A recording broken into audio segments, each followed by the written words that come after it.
Welcome to Remembering the Forgotten, a space where leaders think out loud without polish or performance. No scripts, no performance, just two people thinking out loud. These conversations aren't about delivering insight, but what happens when thinking unfolds in real time. Because there are moments where you can feel that the answer is already there, but you can't quite reach it. And then something shifts, and suddenly it's simple, not new, just clear. And that's this space. There's a moment in business where connection stops feeling like opportunity, where more no longer expands, but carries consequence. Today, I'm joined by Josh Tapp. Josh has spent years at the center of that territory, building networks, facilitating introductions, moving between founders, investors, and capital. But this conversation isn't about what he's built. It's about what it means to carry it. Because at some point, the question changes. It's no longer, how do I connect more people? But rather, what am I responsible for when others move through what I connect? And with that, Josh, welcome to the show. Thanks, Marcus. I'm excited to be here, man. This is a very good prompt to start us off. I'm excited to have you. Absolutely. So before we begin, just notice what becomes clear when nothing is in the way. And with that, Josh, where can you just be yourself, untouched by expectation or performance?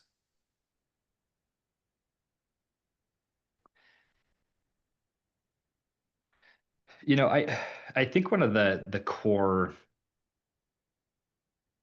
and I'm gonna get a little existential here for a minute, but Mhm. one of the core reasons why I do what I do is the status I seek is friendship. I had a kind of a realization a couple years ago, and I can dive into some of these terms later as well. But I had a realization a couple years ago that where I feel happiest and the most cared for is when people value me and my ideas, um, and they respect me for them. And I love when it's people who I respect as well.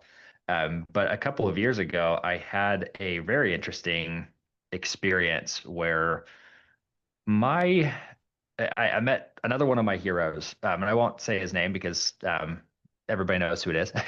And Mhm. it was probably the 10th time I had met somebody that I had idolized for many years, and I met them, and I was underwhelmed at the Mhm. end of the day, and honestly went, "Wow, I don't even respect this person, let alone want to work with them." And then on the contrary, I'll meet other people who kind of come out of the woodwork, and they not only do we become very successful together in a relationship, but for me personally, they actually care about the friendship and the relationship. But they also care about the transactional. Does that make sense? I don't know if I'm Mhm. really like Mhm. getting to No, the it's heart actually of it. interesting because that's how I got to know you. And, at first I thought it's a little bit controversial to combine friendship with transaction. Right. And I'm still making up my mind. So I'm really curious to No, hear no, you're more. okay. And I speak out against this pretty actively because there's a very common phrase where people say your relationship should not be transactional. And Mhm. I vehemently disagree with that. And it's because I believe that strategic transactions with heart behind them actually stack to build a true relationship. I'm a married man. I have two kids.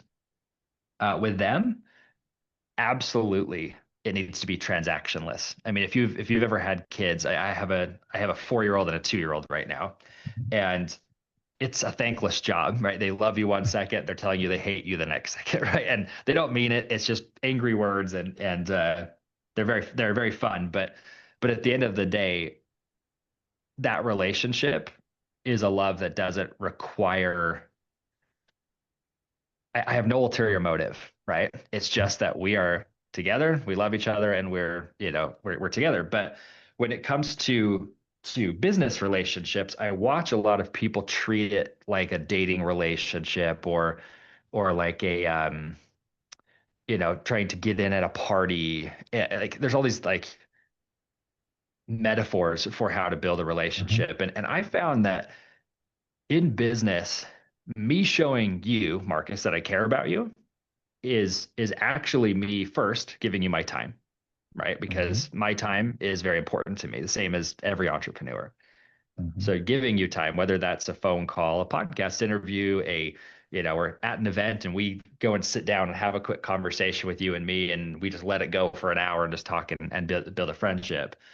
And then but then the next big step is that we start transacting with one another, whether that's me introducing you to one of my other successful friends, or you introducing me to somebody I could hire for something, or us sending leads to one another. And I found that those micro transactions actually lead to some of the strongest relationships you'll build, and the trust is there because there's no ulterior motive.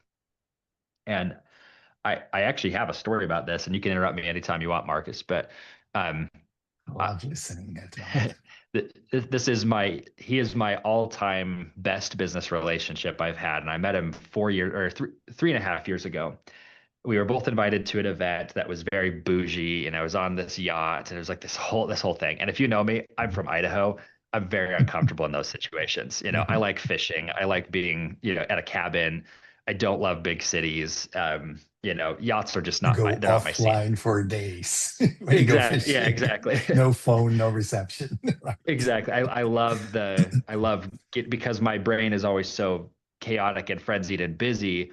Stepping Mhm. away is good for me. And don't get me wrong, I love snorkeling and being in the ocean, but I don't like being on like South Beach in Florida. Mhm. Mhm. Yeah, if you want to like put me way out of my comfort zone, put me on South Beach. But the point is so we go out there. It's all of these people with their fancy watches and all these other things, and there's a guy sitting there, and I'm kind of sitting by myself talking to a couple of people, and I'm more introverted than I think people realize I am.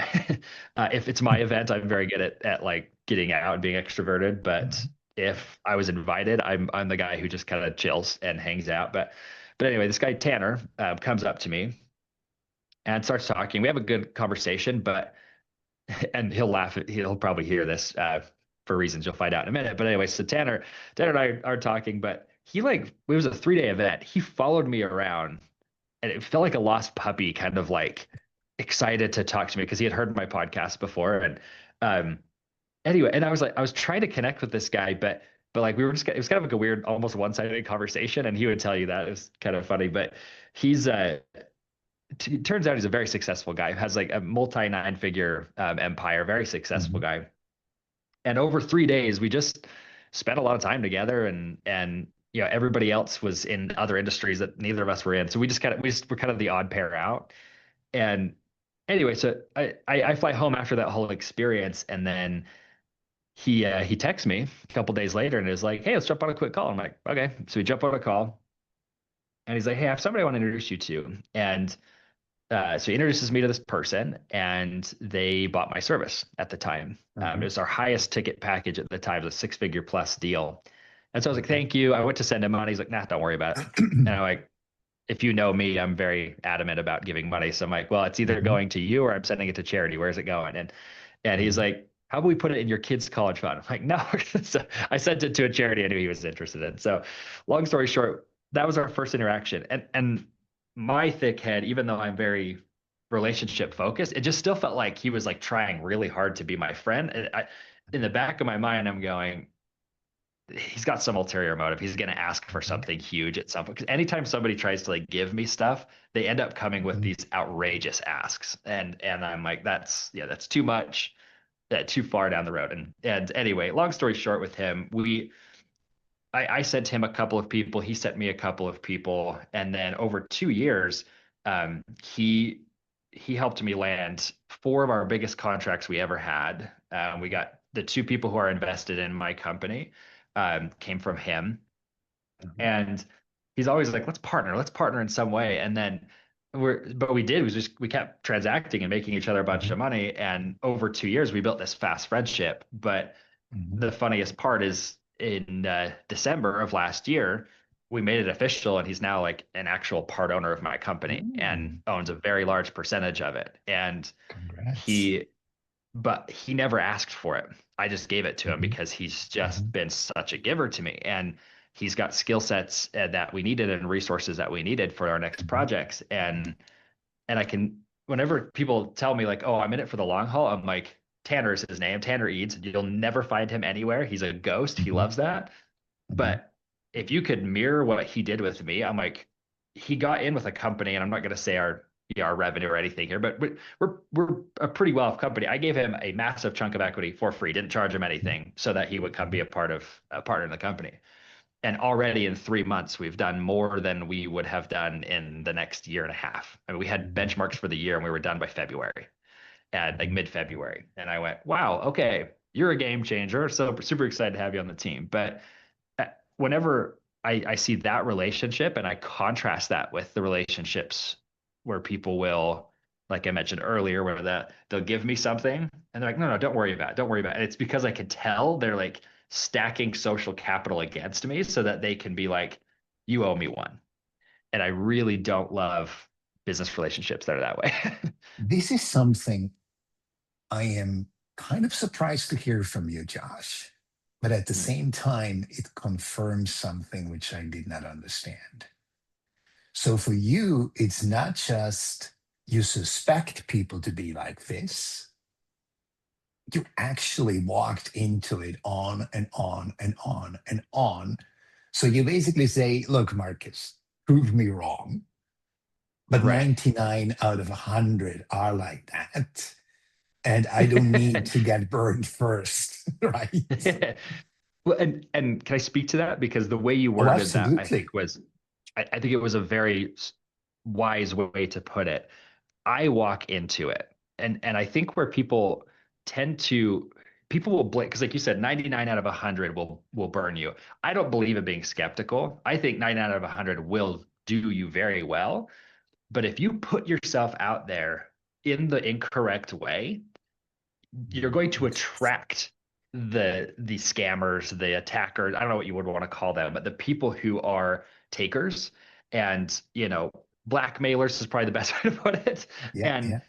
and I can tell you, up until middle of last year, that's who I attracted primarily, and it was because they were taking advantage of me being a relationships guy because Tell me more about that because there is a controversy in it, almost like a dichotomy, which is not. So tell me a little bit more about that. It's yeah. fascinating.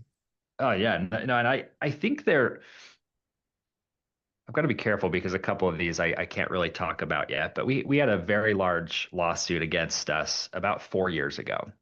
Mhm. Um, Came out of nowhere. Like we try to be very, very judicious about how we make sure our contracts are very sound and there's no big Mhm. issues. It wasn't a client. This is somebody who we did a merger with and then unmerged Mhm. because once we got in, I started seeing, uh-oh, we're being used here, and we parted ways. And then about a year later, a big lawsuit hit our desk, and because we were infringing on IP. And it was so interesting because when we tracked back in the conversations, I realized I'm like, I walked right into the trap and with open arms, welcoming these people because Mhm. I'm not an angry person. I don't hold it against them or anything, but they from the first conversation we had with these people, And the year relationship we had with them, they were planning this lawsuit, right? Every interaction, it was being planned so that they could Textbook. basically manipulate and steal my money. And I don't want to tell this story to people to be like, be scared of those things. Like you do need to protect yourself. But if I had just paid attention to the conversations and realized, hey, this person is leading me on in a very negative way, and I got I was too attracted to the possibility of the opportunity Mhm. instead of to listening to my gut. And I'm a big believer in God, and so I listening to the Spirit. And I was being told constantly like something's wrong, something's wrong, something's wrong, and just ignoring it. And I can tell you that every major negative relationship I've had, and for every one negative, there's been 100 amazing ones. But the one negative one was always tied to me not listening to my gut and thinking we're going to make so much money off of this. And so the dichotomy you mentioned for me, I'd love to get your take on it too, Marcus, because like I've found that there's specific triggers when I'm talking to somebody that I've realized they're using me.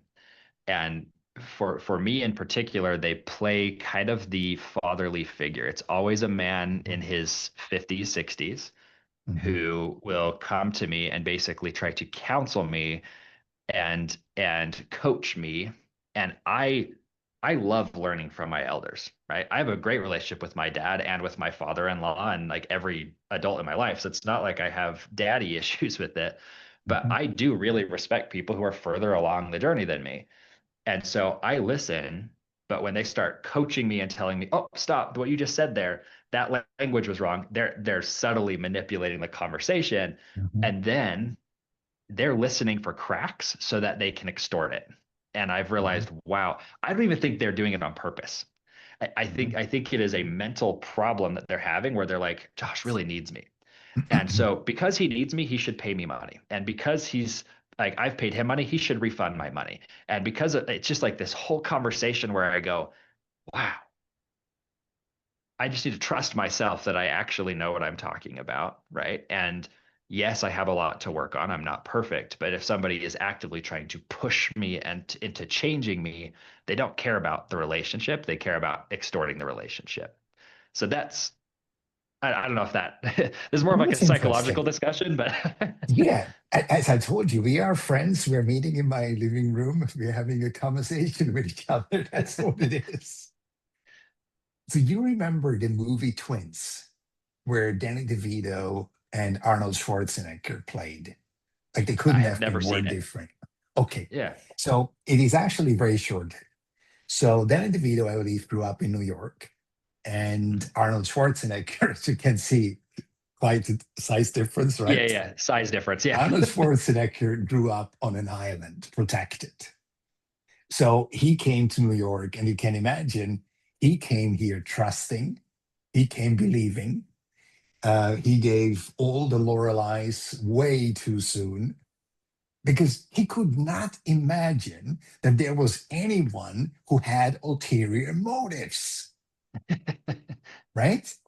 So when I listen to what you say, and I think I said that to you on another phone call, I kind of see myself back then because it is almost you want to see the goodness in other people. But you see what's interesting? We see the potential in other people. Right. And what we do not dare to do is look at the facts. Because, there's this saying if somebody tells you who they are, better believe them. Yeah. I Better agree. believe them, right? Because Yeah. interesting enough, like I was smirking when you talked about it, and I have a term for that.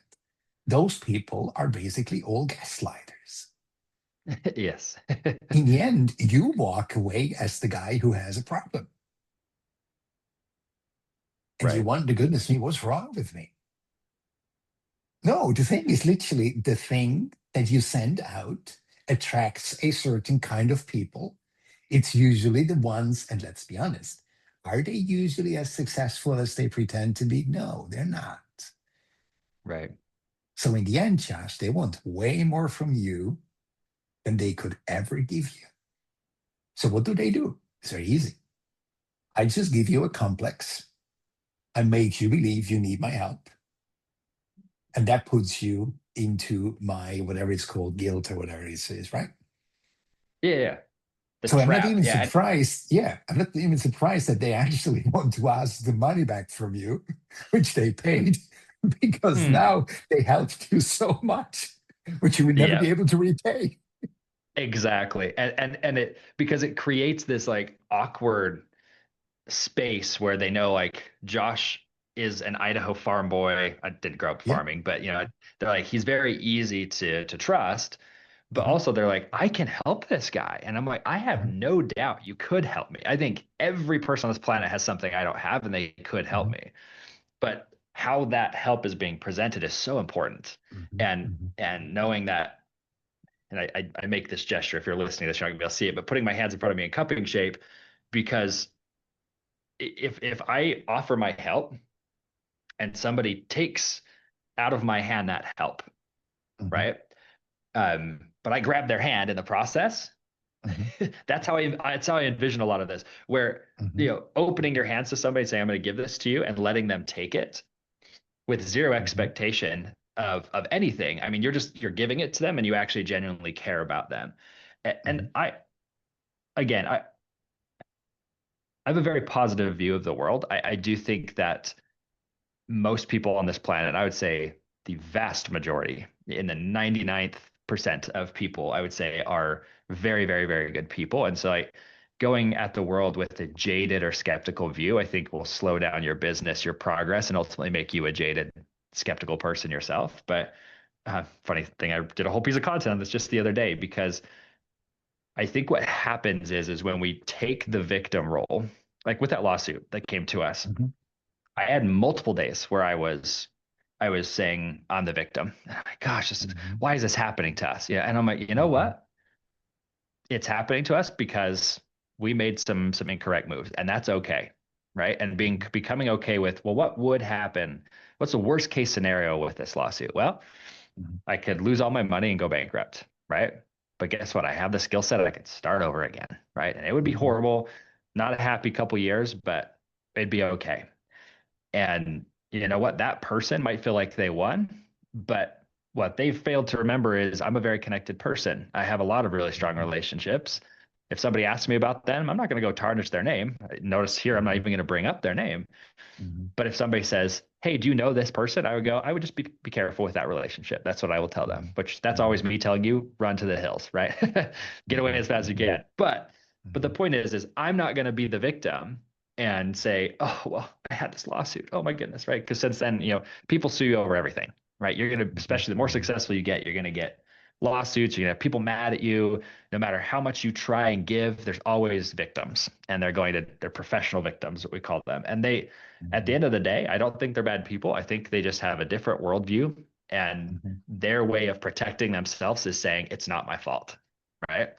And mhm. I believe in taking personal responsibility for everything, because if it is my fault and it's on me, I'm going to take responsibility for it. So anyway, yeah. So there's an interesting aspect. So I'm going a little bit back to what you said before. Mhm. Um, the quid pro quo, Yeah. I give you, you give me.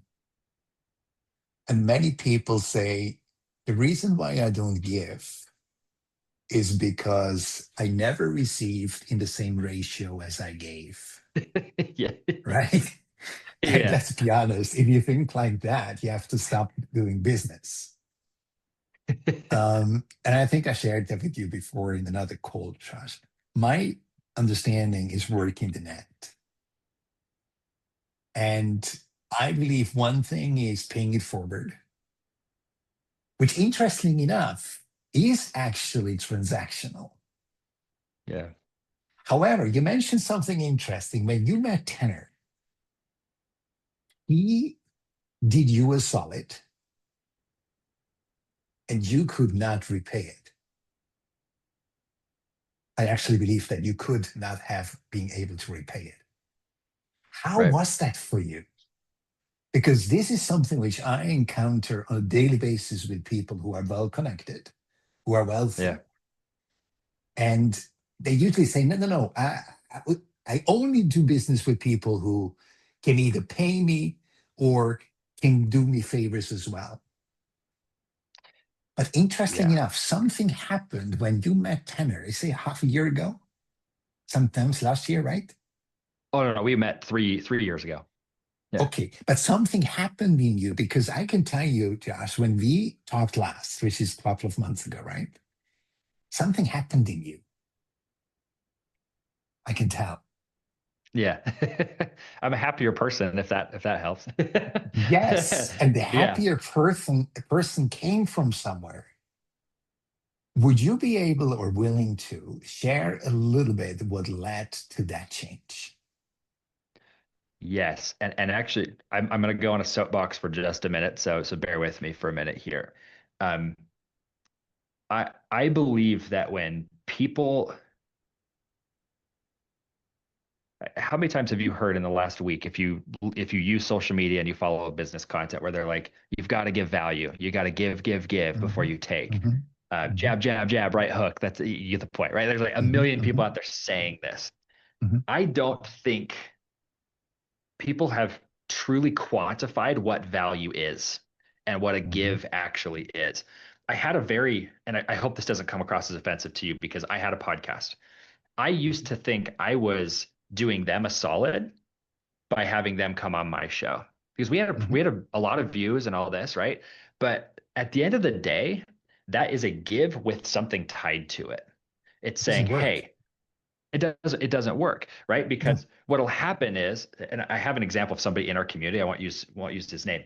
He's a great man, good man. But the way Hmm. he approaches his give is you know there's a big heavy anchor tied to that give every time Hmm. he gives it. And so if he's like, I'm making an introduction, I could really use some money this week. You're like, cool. Me too. We all need money, right? But now it feels icky. I feel like, man, now I Hmm. owe you one, right? And it comes with that big anchor. And every time something is given, I'm going, oh, like, I'm gonna have to expect 4 or 5 asks from him after Hmm. this, right? Because Hmm. he's like, well, I Hmm. gave you something, give me something back. Hmm. And they'll always tell you I'm not giving with expectation, but they are.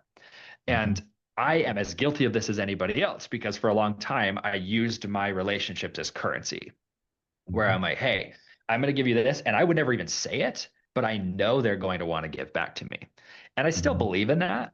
But I also Hmm. believe that me like giving what they actually need, even if it's to my detriment, is when Hmm. I actually do care about them and what they're doing. Right. So I'll give you a couple of examples of this, and this will take you back to Tanner and your actual question here. I if I am dealing with another business, another entrepreneur, um, there are really only 2 or 3 big values you can give them. The first one is help them make more money without paying you money, with zero expectation of them paying you money. The way I do that is I typically introduce them to a potential client. I will always do that. I'm meeting people every day, been doing it for over a decade at this point. And every single time I meet somebody, I'm thinking, who do they need to know? Right? So that's the first way is I can either help them make more money by giving them a lead for them to sell their services. And I'm going to be the best referral partner ever. I'm going to introduce them to the person and then I'm going to say, okay, hopefully you guys met. Like if 48 hours passes and nothing's happened, I'm going to go bump the lead and say, hey, did you talk to Marcus yet? He's super awesome. You should actually look at buying his services, right? I'm going to say those words to them because I want you, Marcus, to jump on the call being like, I'm actually going to close this deal. This person's ready to buy from me. So, and I'm going to do that. I'm not even going to have discussed a commission or anything. If you pay me a commission, I'll take it, but I'm not even going to bring it up, right? I Hmm. have many people who never send me a dime. And Hmm. between you and me, that a lot of times turns me off to want to send them more people. But I'm like, I did my job. I planted a really Hmm. strong seed, and I did both the person I referred them to, or the person I referred, and the person who received the referral. They both got benefit from me. because Mhm. I actively am listening. So, like Marcus, in this conversation, if we were talking business and something comes up about your desire to write a book, I'm going to go, oh, I actually have multiple people who are very, very good at helping you write books. And I'm going to say, well, if you really want to write a book, I want to see that book put out there to fruition. So I'm going to introduce you to Stephen, who he's amazing, an amazing human being, matches your personality really well. He'll help you write the book, right? I've done them Mhm. both a solid there. So that is one really, really good value. And another one is actively helping connect them into relationships and opportunities they would not have had. Um, Mhm. One of the biggest deals we've done to date was a $900 million energy project. And I got like sucked into it randomly, helped them raise money and all this. But in the process, I met an engineering firm who was really amazing. And I'm like, you two ought to just meet. And we put them into the conversation. And all of a sudden, that's a project this engineering firm had never done anything of that size. They won the contract, right? And yeah, I got paid and all this through the middle of it, but my whole goal was like, there's a need, let's fill it. Let's make sure there's somebody who can fill it. And putting them in that environment allowed that was me giving real value to them. And truthfully, Mhm. if I hadn't been paid from any of those, I'd be totally fine. Like, you know what? Mhm. I put them out there. They like people just tend to end up asking you, what can I give you? And I'll be like, just give me what you think's fair. I don't care. Like just Mhm. send me what you think. And then if they send a good check, I'll go, how many more of these can we do together, right? That's the next step in the transaction. And I have asked for nothing. They just give it. And a lot of people, so for example, a lot of people try to mirror what we do and they're like, so what are your contracts? What are your agreements? And I'm like, you're coming about it from the wrong path. You Mhm. give value first, they'll give you more than you could even ask for. I had one Mhm. the other day. They're like, hey, we need to raise $40 million. And I'm like, well, it's actually an industry. I know somebody who might be interested. Let me go hit them up. But I was like, we don't need to sign anything. I'll make the intro. And found the person. They're like, oh my gosh, yes, we need to fund this. Like, we'd love to fund this. We made the intro, and the person receiving the money is like, Josh, we need to sign an agreement. I had to get you paid. And I was like, I sure, just give me a check. And they sent me an agreement where they wanted to give me 5% of the raise and some equity in the deal. And I'm like, I didn't have to ask for it, right? And that was literally a what was that? 2, 3 call conversation Mhm. that created so much value for both parties that they're both sending me new leads, they're giving me new opportunities, and all I'm doing is plugging them in. But then what naturally happens without me asking for it, they're going to solicit me and be like, hey, don't you guys have a PR firm? Don't you have a marketing firm? Yeah, yeah, we do. Can I hire you guys? And we go, sure. And it's not even a let's sell each other. They're like, send me an agreement. There's not even a sales call tied to it, right? So like Mhm. the value does come full circle, but you have to be willing to delay the cash for 6 months, saying, I'm not going to make Mhm. any money for 6 months. That's what makes a huge difference. And going back to what you initially asked, where Tanner was coming to me and giving me these big deals, being the receiver of this was probably one of the first times I've really received like unadulterated giving from somebody in the business world. Interesting. Does that make sense? Gosh, And goodness me. And you're not 15 years old anymore. exactly, exactly. Yeah. Gosh, this And is and still that's kind of shocking. well, that's what's funny though, is like in my personal life, I get a lot of giving from people. That's why I trust people. Mhm. I just do. Mhm. But in business, because of all of the like, I try not to be skeptical or jaded, but there are just certain things where you go, he's giving because there's a big anchor tied to it, right? But when Tanner didn't Mhm. do that, it was such a breath of fresh air. But also at the end of last year, when Tanner approached me, he's like, "Hey, I just got you a speaking gig at the World Economic Forum, which um, if you're unfamiliar with that, like you don't get into the World Economic Forum. Right? That is like the apex stage you want to be on. Mhm. And every person who is there are world leaders, Fortune 500 Mhm. CEO. I could list off so many names of people we met, and you'd be like, holy cow. And I'm like, these are the people sitting next to me in the audience, not, you get the point. So I was like blown away he could get me a stage, let alone even in the room. Right. And so he's like, I want to get you on the stage. And then as part of that, he's like,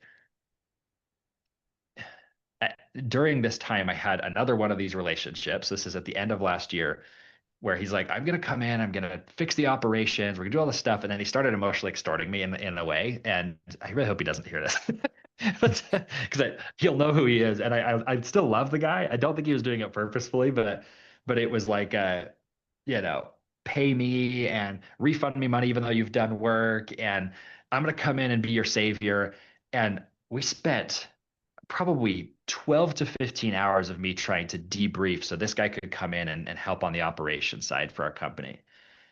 And then I got him on a call because Tanner wanted to come help us with some PR because obviously he's gonna get me on the stage. He's like, I need to make you look better. And so he's like, can we jump on a call? I'll jump in with you and your ops guy. And Tanner, we take the call, and I could just tell there was like friction between him and this other guy. I'm like, what's going on here? And then I called Tanner afterwards and I was like, hey, I just want to know, like, what is your honest take on this guy? And he goes, you really want my honest opinion? I'm like, yeah. He's like, that guy's a snake trying to steal your money. And I was like, wow. I was kind of sensing it, but anyway, but he's like, what's he going to do for you? And he's like, I was like, oh, he's going to do this, this, and this. And he goes, oh, I'll do that, that, and that, and this for free. Here's my team. And he plugged them in and fixed like 18 different issues we had. And so naturally, I'm like, okay, he deserves equity. Long story short, he saved me from a massive, massive mistake.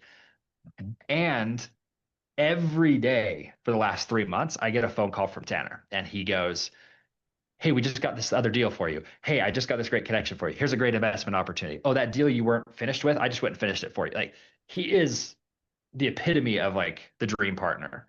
And it in business, that sounded really embarrassing. I'm a married man. But point is he really got me to where I was like, wow, this is like the relief of having a partner who's equally yoked with me. We're running at the same speed.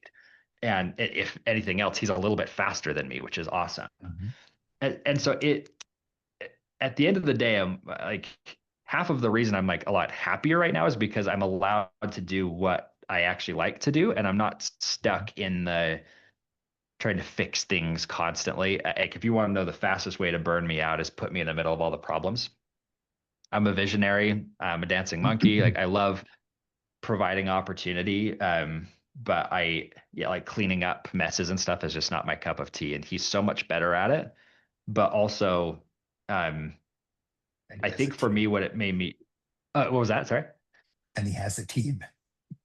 And he has a team, right? And I have a Yeah. team too. And so it was like match made. He literally like filled all of these gaps that I went, Mhm. I'm gonna have to hire for this. It's gonna cost me a couple $100,000 a month. Like, I'm going, I've gone this far so many times, but with him, we're gonna go 50 times, 100 Mhm. times higher. And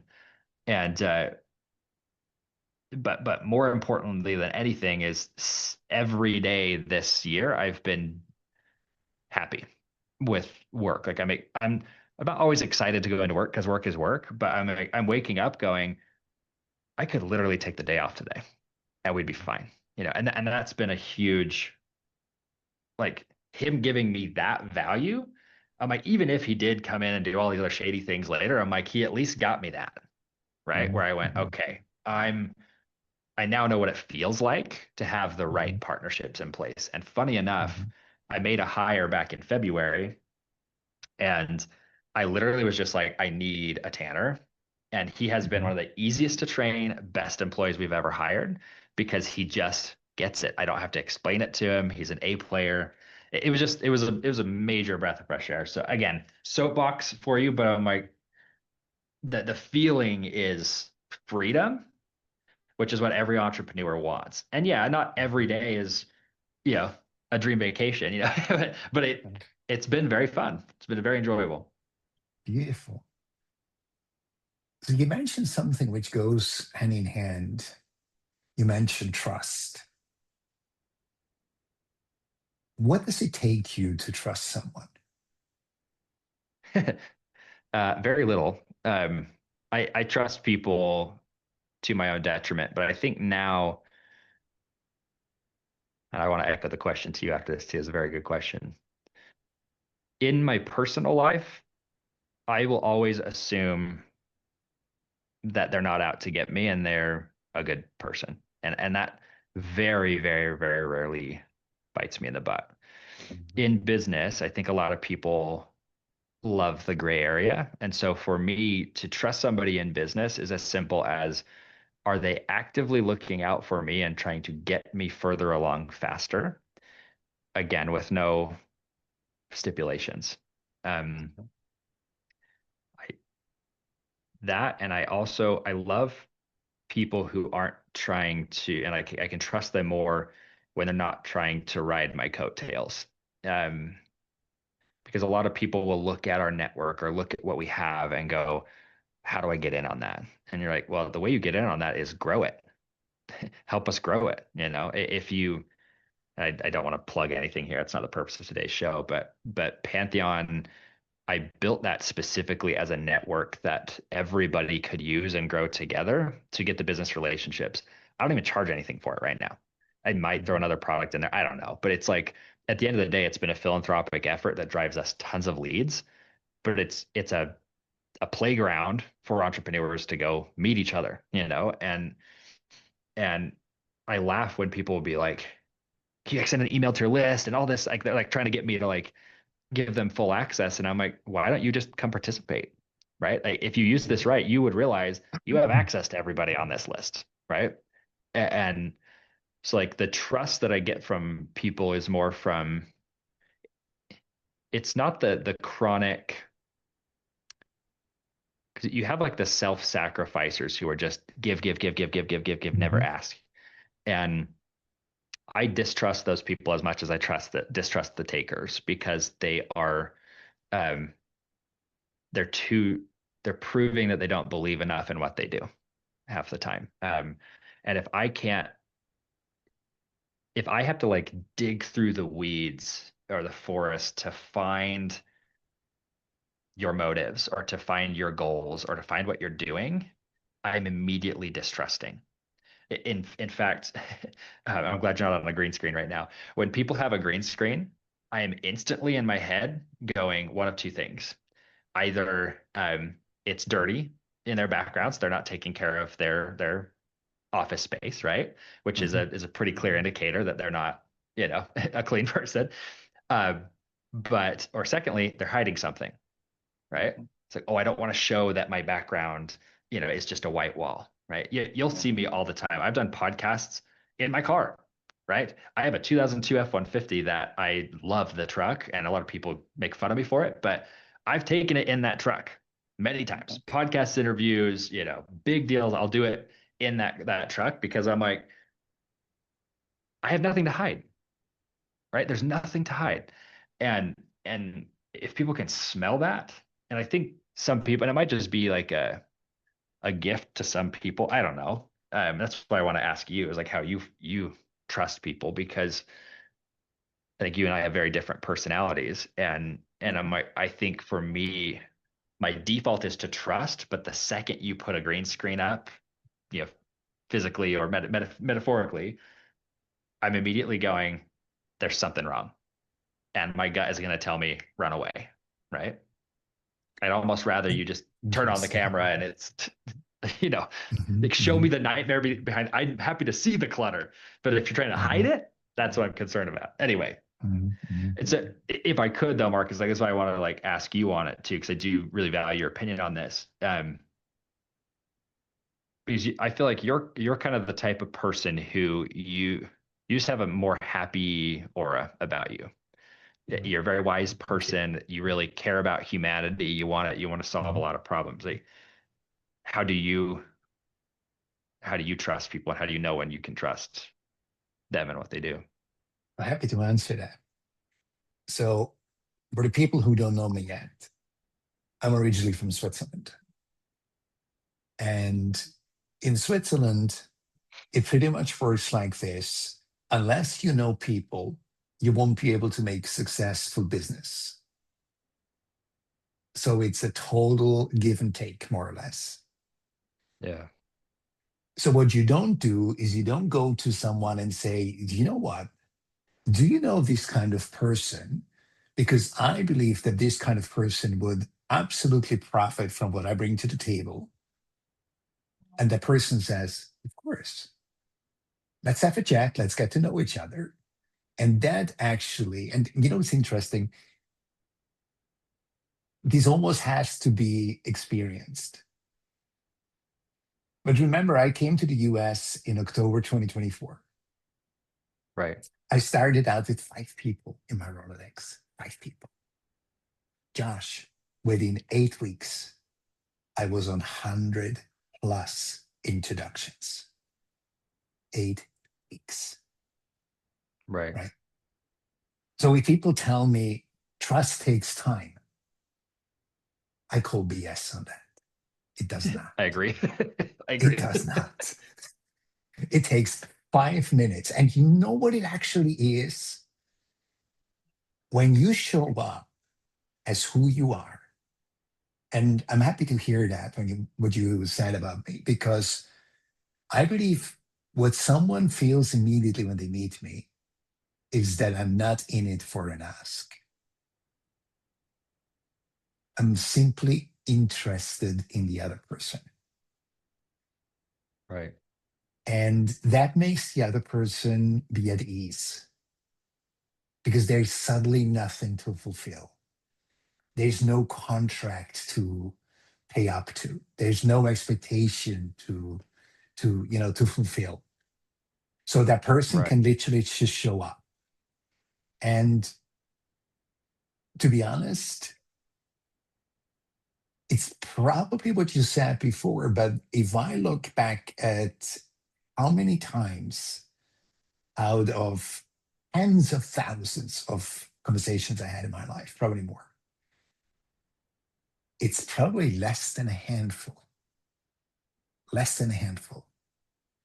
Those snake oil sellers, those Right. gaslighters. And yes, I saw it coming, just like you, right? I saw it coming. Yeah.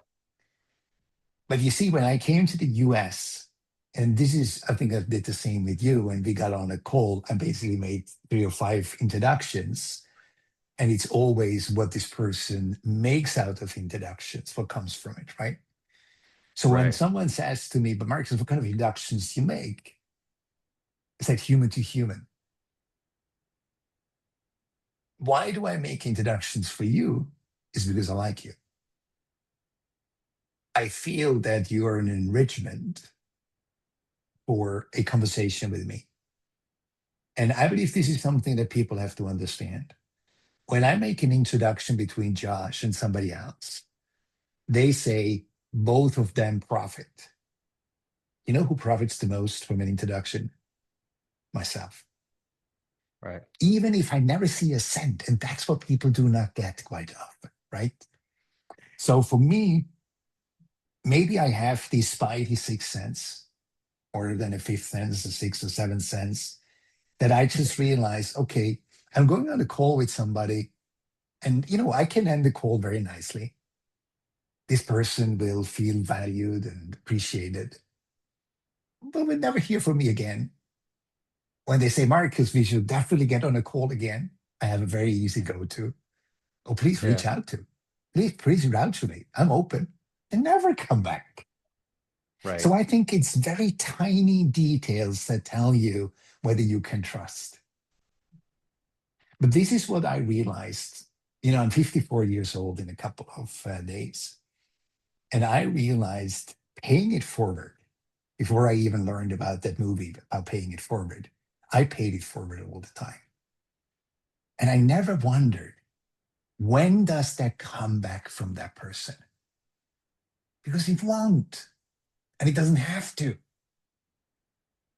So if you think about the paying it forward character, is all the people that I paid forward, it does come back in one form or the other, almost 99.9% from another source than where I paid it forward to. And I think Yeah. that is depth. Like when people say, but Marcus, you helped this person, like I could use just one name who has gained 3 or 5 deals out of my introductions. Aren't you interested in a kickback? I said, no, I'm not.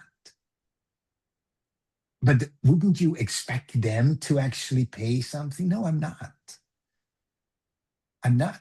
So for me, to answer your question much shorter is, I don't really look so much whether I can trust that person, because then I'm already in the mistrusting thing. I But agree. I'm showing up as the trustworthy person. And guess what? That just weeds out the others. Yeah. Simply weeds out. This leads me, this is kind of more of a discussion topic between you and me, but one of the things that we've had, and I will just say it's a personal defect that I have. It's one of my biggest weaknesses is my intentions are always pure. Like I always want to be like, hey, I'm gonna send you somebody. I forget. I even have an assistant, and he's constantly like, dude, I can't even keep up with your promises sometimes. So we've had to stop running my mouth in a lot of cases because I want to give, I want to give, I want to give. But I do have a fundamental belief around this because I've lost people's trust over not doing what I said I was going to do. And when they bring it up to me, I It's go, man, that is costly. not, yeah, it's cost. It's like that's not the man I want to be. So Yeah. I have to be very careful to say I want to do this. I can't make guarantees, but I wanted to ask you this because um with our company right now, I have multiple companies in the portfolio. Mhm, Um, I am not operating a single company right now, and mhm, I've been that employee I told you I hired. We've ultimately been trying to have him come in as a networker to meet people, and he's way more organized than I am. Very, very good mhm. human. People love him, and he's like completely on top of every relationship. And my question for you, just being the person you are, is like if because if everybody tries to send referrals to me, they get lost. Like I probably Mhm, get 40 to 60 a week to my direct inbox. And I'm like, I can't even keep mhm, up with those, let alone the fact meet with mhm, all of them and everything mhm. else. And so do you feel like it's like breaking trust for me to say, here's Landon is his name. Here's Landon. Why don't you talk with him? He knows everything about what we're doing. He's not a salesman. His entire job is to find the needs that they have and point them to somebody, right? Um, do you feel like that could break trust? I don't think so with the right people. And it very much comes down to your introduction. Do you know, if I have the feeling, let's go into the Italian mafia world a little bit. When you can portray Landon to me as the consigliere, Yeah. I just know you as the godfather, you are so busy. And you even admit, look, if you send them to me directly, it's 50-50. Then it goes lost, Exactly. That is the right? exact number I would give. Yeah. Exactly. However, Yeah. if you introduce it to me, look, Landon is my assistant, I basically shovel you off to him, yeah, that will break the trust.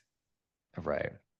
However, 'Cause you can yeah. absolutely elevate Landon's position in your system by actually Yeah. introducing him in the right way. So I I love would to hear definitely do that. that, because that's, to be honest, Yeah. to lose 50-50, it's just credit you actually lose with people, which is not necessary, Right. right? See, I feel like But we hit a wall where I was going, man, we because it compounds. This is actually it's a good problem to have, but it can quickly become a very bad problem to have, which is trust trusting individuals compound. And so if like Mark's like you've sent us people before, right? So you introduce somebody one time and I meet that person and then they are just like you and say, oh, I'm gonna introduce somebody. And then you both introduce somebody twice. Mhm, I'm going, I've mhm, literally 5x'd the time I have to commit. And I go, there's mhm, not enough hours in the day. And I mhm, genuinely value my family. I won't work over 8 hours ever. And I usually try to mhm, keep it to 6. So I'm very busy for 6 hours. And then I go mhm. home and I leave my phone here. Like you can't even get a hold of me. And some people are very anti that, but it's worked for us. So I will say though that I love to hear you say that because somebody who values relationships, I agree, like we can scale it. I really don't want to ever make people feel like you're not worthy of my time, because that's never the case. I'm like, if I had enough time in the day, I would meet with every single person, because I love talking to people and I want to help them succeed. It just gets to where we go. I just can't manage the relationships, and I feel like I'm even some of our core relationships who've been with us for many years. I think I've lost trust over the years because I'm like, you're sending me a lead every week, but so are 40, 50, 100 people, so it becomes very difficult to manage the relationship. And I Can I share apologize. I with know you this is how very I would unkosher. do it? How I would Give me do it two if it seconds. My was laptop's about to die. I apologize. sure.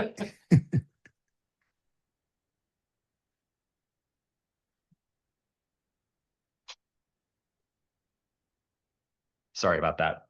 As you realized in the beginning, my camera died as well, so I had to juggle to My get to my laptop's Mac. like, I'm gonna die. I'm at 3%. I'm at 2. I'm going, oh crap, get everything. Right? That doesn't Anyway. apologize. Oh man. Anyway, So if you're you're welcome to leave interested, that in. Show the human yeah. side. Oh yeah, we leave everything in. I don't do anything cut except the I love beginning it. and the end. Yeah, yeah, absolutely. So if you're interested, I'll share with you how I would handle your situation. Yeah. I would have this consigliere. I would have Landon. And Landon would be introduced absolutely as the person who is the person who has my trust and who ensures it's basically a triage. It's a triage person, right? At your level, as well as at my level, we do not need all the people who believe they have to come to us, right? Right. So if Landon does the triage and he takes care of, this guy actually just needs an introduction. I can make this introduction myself. But Right. then there are some people, and you'll see it now in the future as well, especially after we had a conversation today. I will send you people where I say, you know what, take the time and have a conversation with that person. And that's usually Right. when I mean it, like seriously. Yeah. And I don't do that too often. But if I know you have this consigliere and I say, you know what, talk to him first because it's a sign of quality of Josh Taps that he doesn't want to waste his time. And I'll introduce you from now on like this. He's a strong family man. He works 8 hours. He would love to work only 6. So he has someone who really does kind of a pre-selection, which actually raises the quality. But it's Right. always how we introduce it. If we don't introduce it and then we have it in the background, that's shitty. That's not cool. Yeah. But when you I clearly agree. make it a mission statement of yours, say, look, and Landon then decides because he knows what should come to my table and he knows what should go into my calendar. And let's be honest, all the big business magnates do that. Right. You don't get through by an assistant, no chance. Unless you meet that person at a dinner party, then you have access. But even then, he says, Marcus, give a call to my assistant. Because, they do it very cleverly. They say, Marcus, because I don't Right. know my appointments. But I would absolutely do that in your case. Yeah. But it's the I love that. introduction, you know? It's the introduction because imagine like if I then know when I have a conversation with Josh Tapp directly, this actually means something. Yeah. And I'm absolutely sure if you speak about 30, 40 introductions, 3 or 4 of them should go directly to you. Right. Because the And I love, transactional ones that want something from you, they can be taken care of by Landon. yeah. Like, and I see him as, because this is actually why we hired him, is he's got a really, really good, I wouldn't say resume, because yeah, he's been a business owner. He's very, very Mhm. successful. We pay him a pretty ridiculous salary, and I let him know that pretty consistently. But he makes it back for us in droves already. But the point is like I pay him very well, and he's almost like a partner in the company because I'm Mhm. like, he's my man. And I look at it where I go, to your point, kind of the Italian mafia is like, he is me, right? Mhm. We are one as a guy. He will never tell you Mhm. something I wouldn't tell you.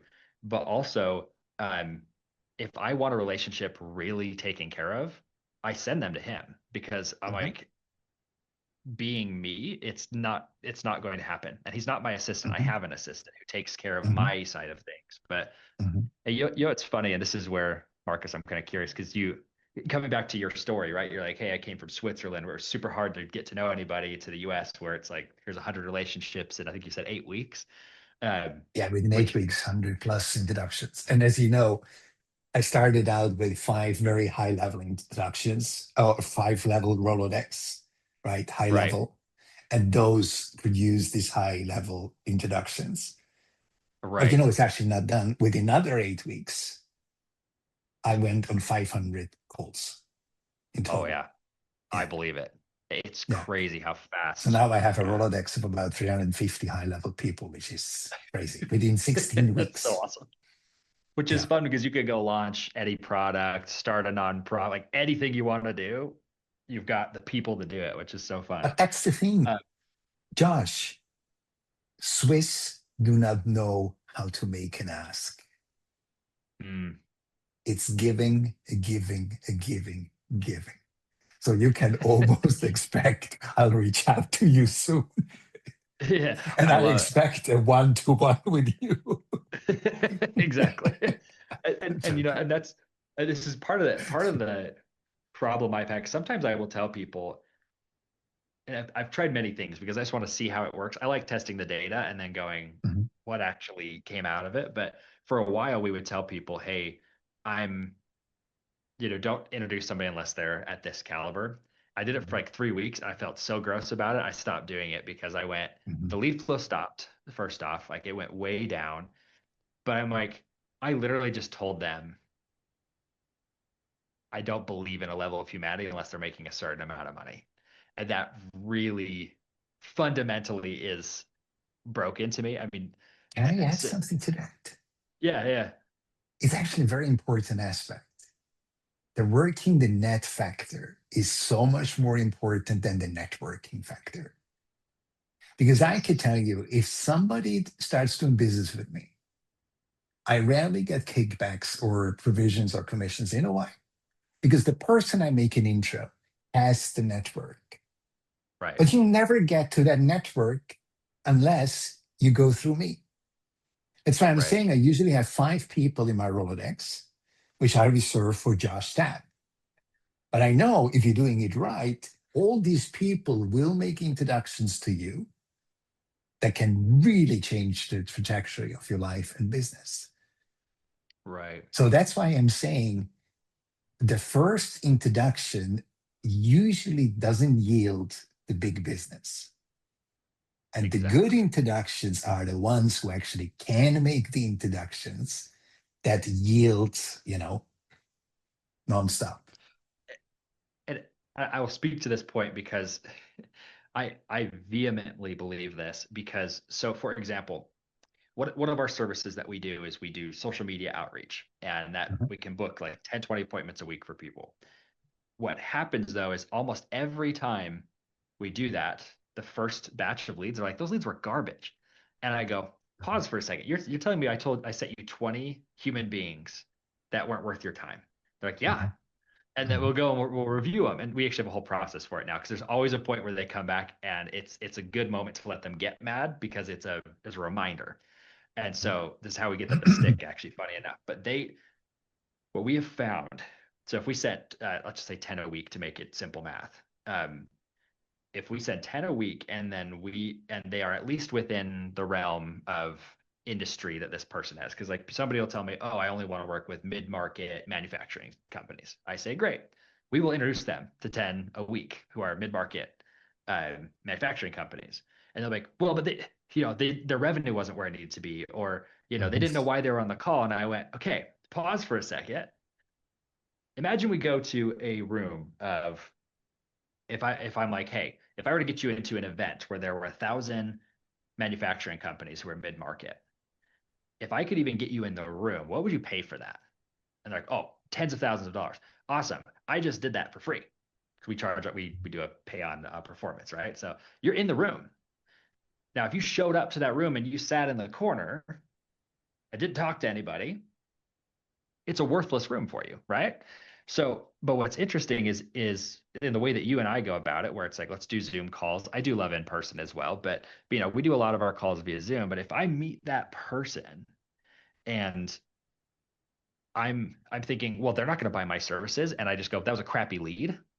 I've disregarded them as a human being, first off, but I've also forgotten their best friend is probably my dream client, right? I can't.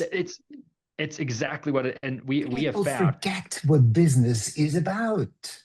It's not right, profit, it's relationships. right, And those yield profit.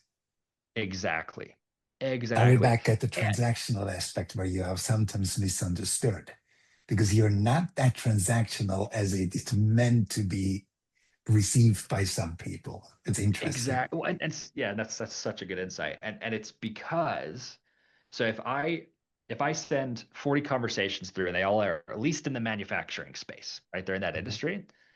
If our client will ask for if they're like, hey, how can I help you? And we have a call framework we use to basically give, give, give, give, give. And mhm, then the person, that manufacturing company is going to go, well, what can I do for you? All we have to do is say that if our client says, who should I know in your space? You will get the best referrals, the absolute best referrals. You don't have to ask them to tee it up for you, or like they will go, hey, this is my buddy who has $100 million a year manufacturing company. mhm, You mhm, need to meet Marcus because he can help you get blah, blah, blah, blah, whatever it is, right? So he's going to take you to here. I don't have to ask them to make the intro. I just say, who should I know in your space? That's all we say. And like, if there's one thing that your listeners can take, that phrase is a split tested phrase we've been using for a long time. A million different It's variations. That gold. one works. Yeah. Who should I know? It's a command versus a question, by the way. Mhm, But mhm, so it's saying, who do I need on your space? Who should I know? And I found if you meet 40 people, you'll actually get 60 referrals off of those 40 mhm, people. A lot of our mhm, clients can fire us after 30 days because if they do this process, they'll actually have 60 leads that will close at 30 to 60% of those will close. And if they're doing it right, they're going to ask for the next lead and they'll have, mhm, whatever that is, 80 to 90 leads right off the bat. I'm so mhm, passionate about this because it's it is exactly the ask that needs to be made. It's a give mhm, that's actually worth something, but you're treating that person with respect and dignity and going, they are still worth it to me, even though they're not financially qualified to buy my services. This is one of the things, if you have a sales team and you're listening to this, you need to really work with your sales team and help them be more human with people and they will close more mhm, deals. Because if they're mhm, if they're like, oh, that was a crappy lead, I'll fire somebody if they say that. If they're like, oh, mhm, all these leads are garbage, I'm like, you just proved to me you don't believe in humanity. And if you don't mhm, believe in them and that relationship, you're never going to get anywhere. And I have I'm not going to share his name because I this is going to sound bad, but he's such a good man. I love this guy. One of my dearest friends. Not a very successful dude. He financially successful in life and everything else, but he financially has not done very well, and he gets written off constantly by people. But he and I just mhm, hit it off. We had 2, 3 conversations that were just so fun. He's been in my world for probably 8 years now, and I have gotten literal introductions to royalty, to Fortune 500 CEOs, top speakers through this guy mhm, because he grew up on the same street as they did. And I'm mhm, going, dude, this is craziness. So anyway, he is like a lot of people will write him off and be like, whatever, he's selling something. But like he never asks for anything from me. But he gives me, I've sent him a lot of money. But the point is he's always like sending us really, really good deals because again, like I didn't write him off. And anytime I'm at an event, he's there. We meet up and we go do a private dinner with he and I because I'm like, he's freaking awesome. mhm, Love the guy. mhm, Um, mhm, anyway, so I'm a big, big believer in like if you like actually care in humanity, the sales come predictably, and it's not just an ethereal, oh yeah, they'll come back to me from a spiritual perspective. You can mathematically prove it. It's very, very interesting. And I think people forget that that first call when you're meeting somebody is not a sales mhm, call. It's a how do I give you value call. And Mhm. in our company, it's who are you connecting them with that's going to be a client or a vendor or somebody that actually is going to solve a problem for them. That's all we look for. So I'm going to move off my What do soapbox. you say? What do you say to the following scenario? Connected to high net worth people. I have friends who are in that league, and they say, Marcus, the question of trust is different than if I make an introduction to normal people because I have more to lose if it Mm. doesn't pay out. Or they believe that those high net people are much more transactional than I personally believe they are, by the way. Yeah. Like I Yeah. had a call with somebody. He said, Marcus, you know, they all want something. Like if they don't see a benefit, they would never get on a call. Then I just paused for a second. I said, what do you think was my benefit to make those introductions for you out of just out of the bat, right? And he looked at me Yeah. and he said, huh, interesting. And he said, the reason why those high caliber people went on calls with you is for one reason and only because they knew if I make the introduction, it's two quality people meeting with each other. Because those I would introduce to each other at my personal private dinner party, not because they can do business with each other. They just looked at me and said, that's an interesting thing. Because, here is how I do and ask for introduction. I say, look, imagine you have a dinner party, you have 10 guests at your table, and one of them, who are the other nine? The Rolodex is open up. But that's when it shows whether I've done a solid job in creating trust. Because now it's not about, can I trust Marcus's business and how he does business? I've never done business with him. Why would I introduce him to them? Because that would screw my reputation. No, they understand. Slowly. The business is not done through business. The business is done through relationships. So if I can actually become the relationship broker, because let's be honest, if you have this dinner party at your home, it's not that we invite people who can do business with each other, right? Right. It's people who vibe with people who you want to make introductions to. So how do you differentiate? Because I know you have those high level, high net worth connections. Are you sometimes tempted to think damage control? Or do you treat them the same way as, it's interesting to see where an introduction would go? So that is a really good question. And I might answer in a way that you might have a contrarian view. I don't know. So I I don't hold my wealthier connections in reserve. Like I'm not going, oh, you're not worth their time. What I do look at is what value is the person that I'm going to introduce them to? What are they going to give to the wealthy person? Because ultimately, I have a lot of people be like, yeah, I need to meet, Fortune 500 CEOs. I'm like, I probably have Mhm, 85 of those in my phone, but mhm, I can tell you that if I sent you to them and you asked for them to buy your service, mhm, um, first off, you squandered a really incredible opportunity. mhm, But secondly, that is going to make me look bad because I'm going to go, mhm, hey, I just sicked a coach on a billionaire, right? Or a real estate mhm, agent on a billionaire. And there's nothing wrong with those mhm, professions, but it's mhm, not a problem that they are looking to solve unless they tell me I need a coach super mhm, badly, right?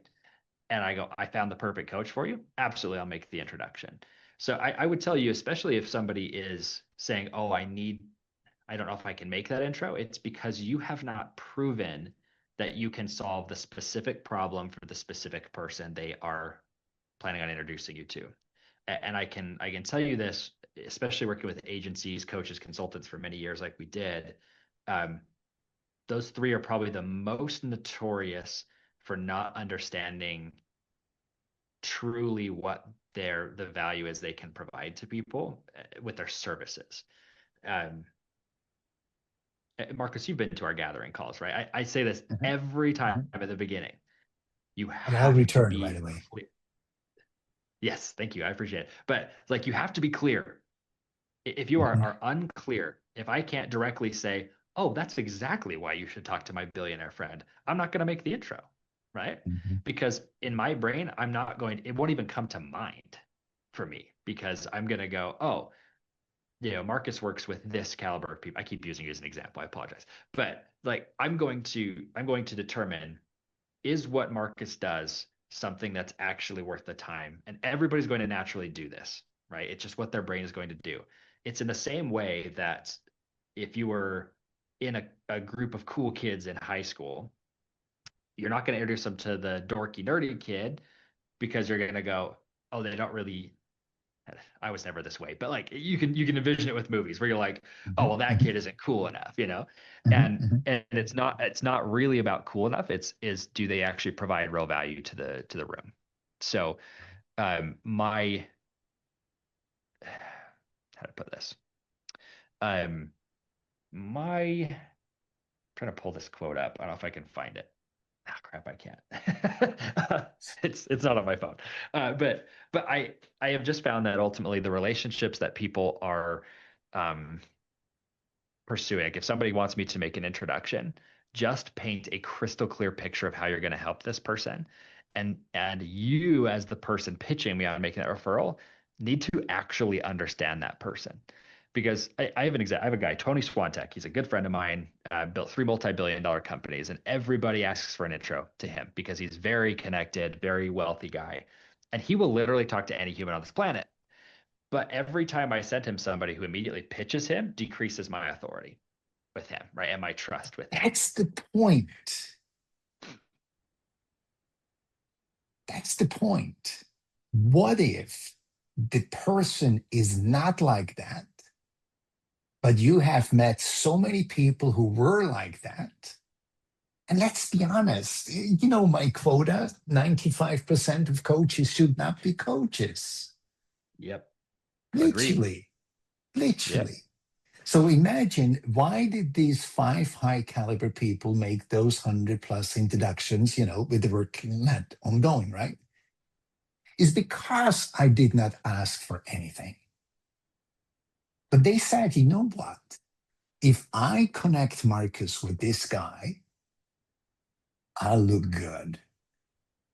And I'm not sure how many people can say that from themselves. If I just And show up, I it's an think enrichment for somebody. yes, and I think it should be introspective. You should be asking yourself, am I just selling something, or am I really honestly worth being introduced to a billionaire for? I think And that's the like that's point. yeah, and not even just billionaire. I mean, I hate to always like do it off of money, but it's like status in any way, shape, or form. But Yeah, can and I be apologize, Marcus. I anyone do have to connected, right? yeah, I do have to jump at the top of the hour. I apologize. My team's signaling me, It's but I way do. too long, No, no, way that's longer than you've expected. captivated me very It was well in a absolutely great worth way. it. Because it's not just like, hey, Josh, tell us how to market. I'm like, yeah, I could do that in my sleep. This is Right. way more fun. To be But to yeah, be continued. So let's bring it yes. actually really to the end. And I'm curious, one final question. If Mhm. someone feels overwhelmed right now, which is easier, what would you want them to return to? If they're overwhelmed, what one of I feel like one of my callings in this world is to demystify business for people. I feel like that's something that I can do for a lot of people. Two notes. The first one is that any business you're building is just three things. It's marketing, which is finding people, sales, which is converting those people into clients, and then fulfillment, which is how many of those clients are sticking and how much are they paying me. If you can simplify it to that simple, you that should help you decrease the overwhelm. But additionally, um, I am a big believer that the same way you just did, Marcus. You mentioned you have your 5 people on your Rolodex that you're like, I took Mhm. those 5 people, got to 100, then to 500 Mhm. over 8 weeks. I believe 16 firmly, kilogram. yeah. And like I am a firm believer that one relationship can get you to 10 sales. And I think a lot of people get so hung up on, I need to get to the masses. I need to post on millions of people need to see this. Mhm. That's overwhelming. What's Mhm. not overwhelming is calling up your friend in Mhm. business who you're like, I can Mhm. trust this person, right? Marcus is probably that guy for most of you. Call Marcus and be like, hey, I want to give you value. What do you need? Who do you need to meet?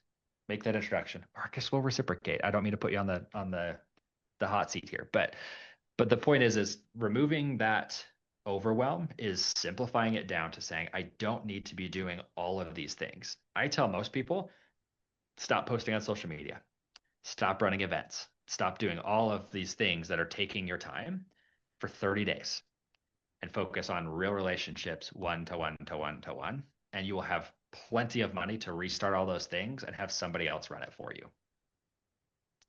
Amazing. Thank you for this conversation, Josh. You bet.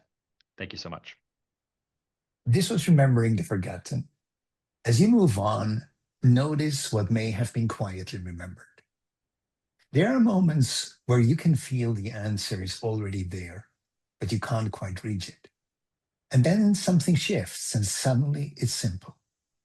No force, no second guessing, no internal negotiation. Just a clear sense of what's next and the capacity to move. If something shifted, let it stay.